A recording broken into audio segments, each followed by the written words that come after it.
Mapagpalang umaga po sa atin lahat. At mag-i-spray tayo ng mga ilang karga rito. Kasi tanghali na tayo. Alas 8 na rin.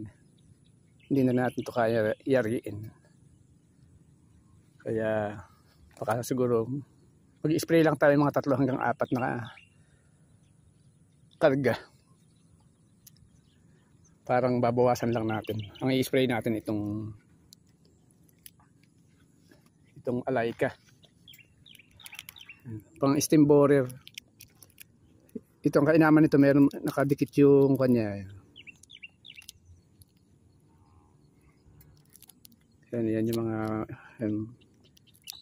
parang specialty niya yung steam borer.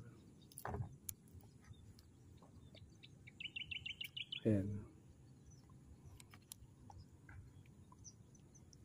Mainam siya, nakadikit. Babaklasin mo pa yan. Okay. Ayan, ganyan.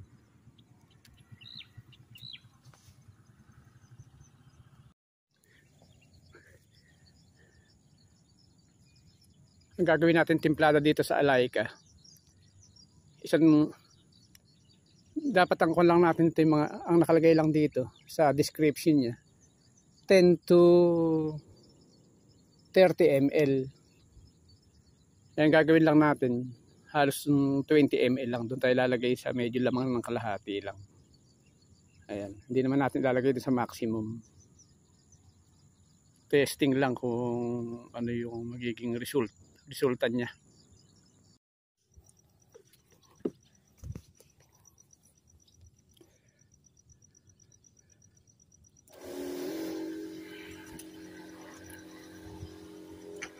Ay, madami naglipad-lipad na ibon na. Ibig sabihin talaga marami insekto.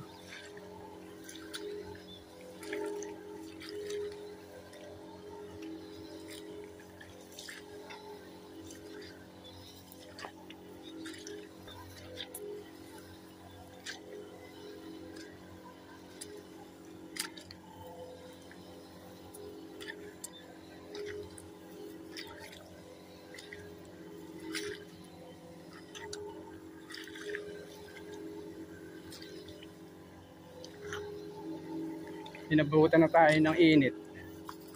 Itong karga na lang natin. Uubusin lang natin ito. Bukas na lang uli. Pero hindi ito ang i-sprayan natin, yung Barangay San Juan. Sa Makalawa na lang ito. Natin itutuloy. Itong Snake Road.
Ang kadaming ibon. No? Hindi pa natin na-sprayan lahat yan. Bali 4 na pitak lang yung na-sprayan natin. Kadami.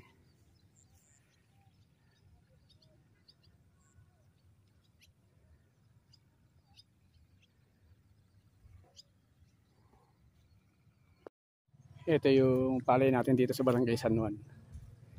Dito tayo sa may tabing bahayan. Dito natin tinitingnan. Bukas i-sprayan natin ito ng Alaika.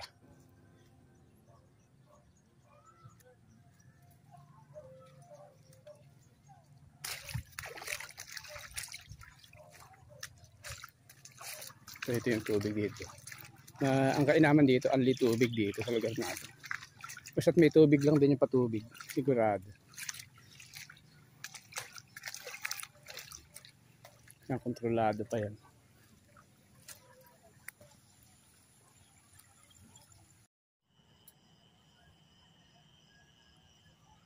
Mag-i-spray tayo ngayon dito sa Barangay San Juan. Medyo madilim pa, 5:30 pa lang ng umaga. Inagahan natin para agad tayong makayari, para hindi tayo masyadong abutin ba ng init. Yung mga hanggang alas 8, mga 8 to 9 lang tapos na tayo, mga ganyan. Punta na tayo doon. Ang ginagawa natin timplada rito sa Alayca, 20 ml ang ginagawa natin. Dito naman sa chicks, ang kinuha naman natin dito 30 ml naman. Kaya bali parang 50 ml ang ginagawa nating timplada. Dun sa chicks 30, 20 rin sa Alayca. Kaya ang total niya 50 ml. Nagsasabay na natin para isang bagsakan lang. Dalaway ginagamit natin na pang insekto. And medyo kumakagat-kagat na yung abono natin.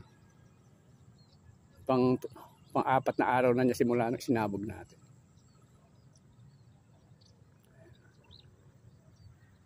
Ibig-ibig na niya mamerde.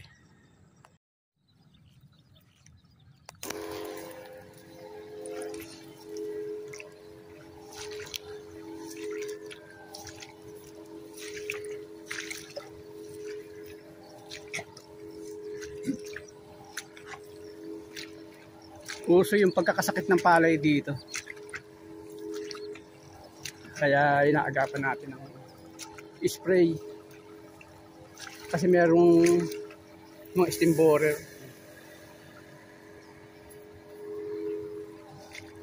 Yun ang sakit niya, yun namumula yung mga dahon. Marami nang nagkaganon dito kaya nag-i-spray tayo agad. Ang itinitiran nila beer taco, yung nakasasiyay. Pero mabisa siya kasi itong katabi natin ganun na mulay nawala. Ay, sabihan yung katabi natin.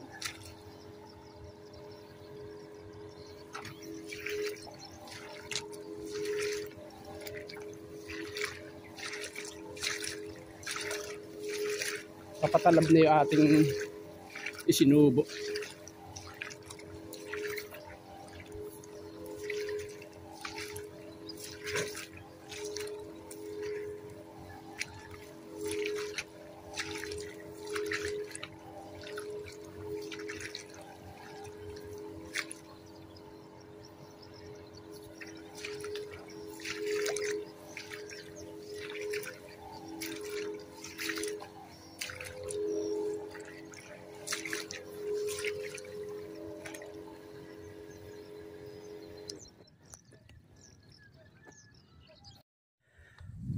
Ay, nakatapos na rin tayo.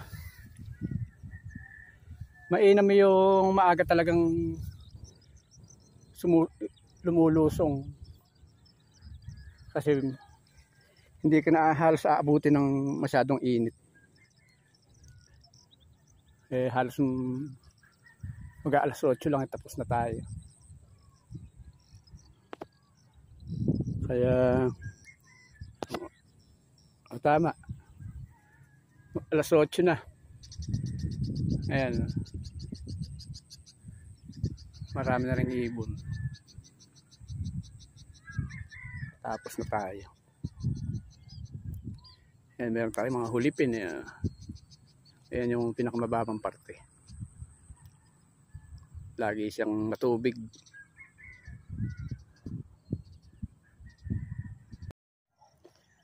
Narito naman ulit tayo sa may Snake Road. I-sprayan ulit natin ito. Yung same procedure din katulad nung ginawa natin dun sa kabila. I-spray ito last day natin sa pag-i-spray dito. Sa mga susunod na uli. Bukas magpapatubig naman tayo rito. Ito yun. Patubigin na. Medyo maaga ulit tayo para mga alas 8 tapos tayo. Kailangan bukas ito patubigan na ito. Ito yun. Ay, nakatapos na rin tayo mag-spray. Ay, maraming ibon.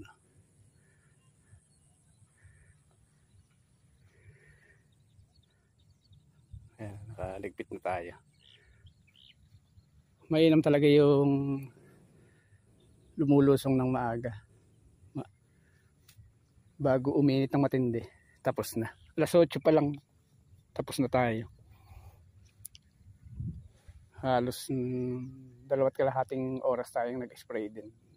Dire-diretso yun. Ito ang gagawin naman natin. Ito lilinisin natin ito. Masyadong madamo na naman. Ayan. Hindi pa kasi tayo nakakabili ng pang-spray. Dapat din sprayan din para matagal siyang tumubo. Pero malaki na yung buko. Dito ang tawag dyan, inyog. Doon naman sa Nueva Ecija pagka puno ng buko ika. Hindi sinasabing puno ng inyog. Ang trabaho talaga ay mahirap lang sa umpisa. Tapos na rin natin.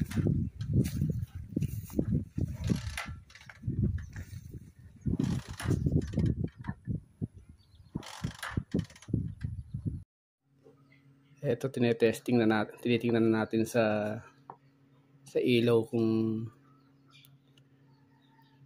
may mga binhi itong ating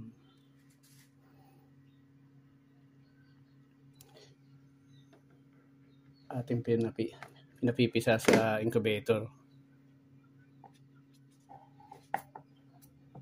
Tulad to, yeah, meron to. Ganyan.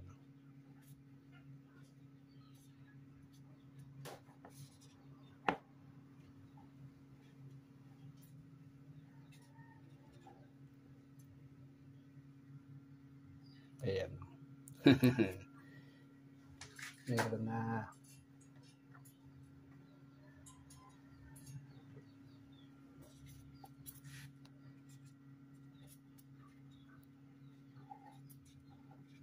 Pero pagka ganyan may malabong ganyan parang may condense para ba parang may nakahulma.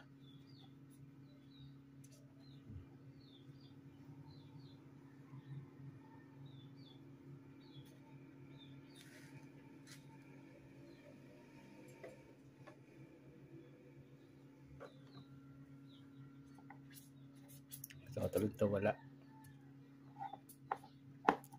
Lalaga natin yan, yung mga ganyan.